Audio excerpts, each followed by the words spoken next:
Rasulullah pernah bersabda. Ini hadis ini bisa kita lihat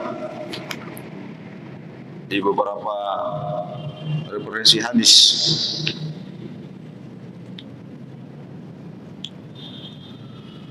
Bahwasanya Rasulullah pernah bersabda, ayyuma rajulin mata min ashabi bi baladihi fa huwa qa'iduhum wa nuruhum yaumal qiyamah.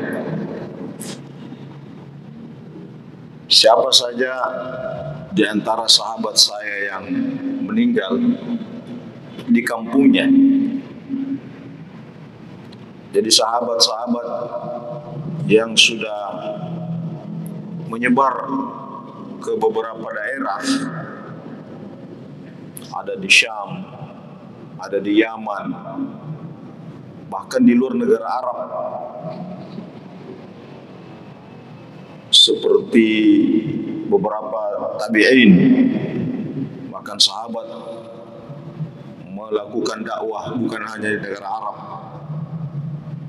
sampai ke negara Uni Soviet yang sekarang Bukhara, dan bahkan ada sampai ke negeri Cina. Kata Rasulullah, kalau mereka meninggal di daerahnya, maka dia menjadi qaiduhum wa nuruhum yaumal qiyamah. Dia menjadi pemimpinnya, dia menjadi penghulunya, dan menjadi obor di hari kemudian. Ini kalau diteruskan ke bawah, maka ulama-ulama, taruhlah misalnya kita di Indonesia ini, di Sulawesi Selatan khususnya, menjadi ulama besar dan menjadi pejuang. Misalnya Syekh Yusuf Al-Makassari yang banyak dicatat oleh orang tentang karamahnya, dan terbukti di mana saja ada beliau, diasingkan dimanapun tempatnya, tapi kemudian Allah memberikan keselamatan, bahkan beliau mengajarkan dakwah risalah dimanapun itu diasingkan, sampai di Cape Town di Afrika Selatan itu masih terus menjalankan syiar dakwahnya dan menjadi kebanggaan dimanapun tempat itu pernah didatangi, ditinggali oleh beliau, termasuk kita di Makassar.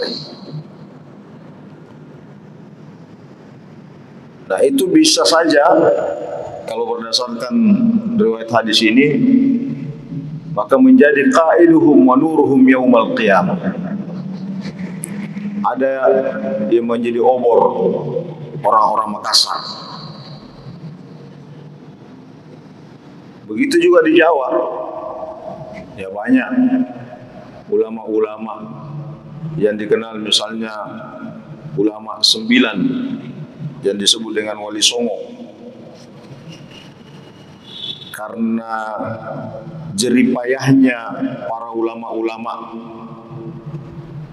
Wali Songo ini yang mengajarkan dakwah kepada kita, sehingga orang-orang di Nusantara ini bisa mengenal Islam. Itu qaiduna, itu menjadi obor nanti di hari kemudian. Jadi misalnya orang Nusantara, mana obornya? Oh, ini obornya, ini cahayanya di sini, para ulama-ulama ini. Dan Al-Quran menyebutkan, yauma nad'u kulla unasim bi imamihim. Manusia itu nanti dipanggil berdasarkan pemimpinnya, imamnya. Jadi perlu ada imam yang kita ikuti. Karena kalau kita tidak ada ikutan, kepada siapa kita ikut, maka pertanggungjawaban keagamaan itu nanti agak susah. Misalnya kita salat, siapa yang ngajari kamu salat? Jangan sampai ajaran salatnya itu berbeda dengan Rasulullah. Nah, ketika ada yang menyambungkan kepada Rasulullah, maka ulama itulah yang menjadi qaiduna. Misalnya kita ini, kita berwudu, kita salat misalnya sampai sekarang, siapa yang ngajari kita berwudu? Oh, masih orang tua kita, masih guru kita. Siapa yang ngajari? Guru dan orang tua kita. Gurunya lagi, terus ke atas. Ternyata sampai kepada Imam Syafi'i, sekalipun kita tidak tahu. Berarti kalau begini, qaiduna dalam hal salat, dalam hal berwudu misalnya adalah Imam Syafi'i. Cuma perlu kita tahu sanadnya. Itulah pentingnya belajar. Jadi kalau misalnya ada guru kita, Guru Tabaharudin misalnya, yang masih hidup, ya kita bisa menjadikan imamuna. Di situ kita belajar agama. Karena sanadnya jelas. Kalau diurut secara ilmiah, sanad keagamannya, sanad keilmuannya itu runut sampai kepada sahabat. Dan ketika sampai kepada sahabat, maka pasti sampai kepada Rasulullah sallallahu alaihi wasallam.